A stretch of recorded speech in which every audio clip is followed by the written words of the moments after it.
शिवसेनेच्या वतीने माजी नगरसेवक समाधान सरवणकर यांनी दादर इथल्या शिवसेना भवनासमोर राज ठाकरेंना डिवचणारा एक बॅनर लावलाय।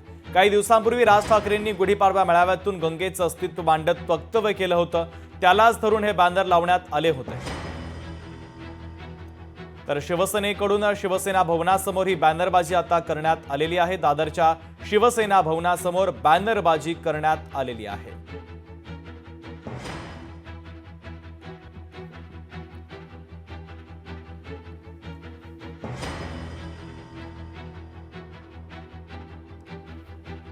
तर राज ठाकरेंना डिवचणारा हा बॅनर आता लावण्यात आलेला आहे। दादरच्या शिवसेना भवनासमोर ही बॅनरबाजी करण्यात आलेली आहे।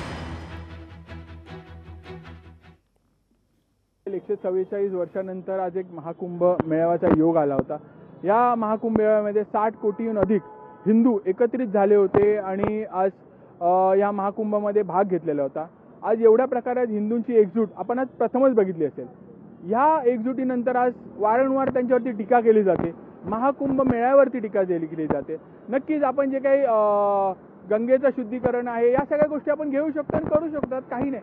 पण आपण एवढा मोठा एक जे काही कार्यक्रम आपण झालेला होता देशामध्ये आणि त्याच्यावरती कितपत वारंवार टीका करणं कितपत योग्य आहे आणि हिंदूंमध्ये विभागणी करणं हे कितपत योग्य आहे। त्याच्यामुळे ह्या भाषणात आपण गुढीपाडव्याच्या बघितलं असेल की हिंदूंची विभागणी कशी होईल यासाठी सर्व प्रयत्न चालू होते। आणि ज्यावेळेला शिवतीर्थावर साहेबांनी प्रत्येक गोष्टी प्रत्येक मुद्द्यावर मग ते संतोष देशमुख असून दे, औरंगजेब असून दे किंवा नद्यांच्या प्रदूषणाबद्दल असून दे, सगळ्या गोष्टी विस्तृतपणे मांडल्या। जर हे पाणी आता जे नद्यांचं पाणी आपल्याला प्यायला मिळतं ते जर अशुद्ध राहिलं तर नंतर मग पाणीच मिळणार नाही आपल्याला। तर साहेबांनी हा मुद्दा मांडलेला आहे, कोणाच्याही भावना दुखावलेल्या नाही आणि त्यांनी हे स्पष्ट पहिल्यांदाच सांगितलं, मला कोणाच्याही भावना दुखवायच्या नाहीयेत।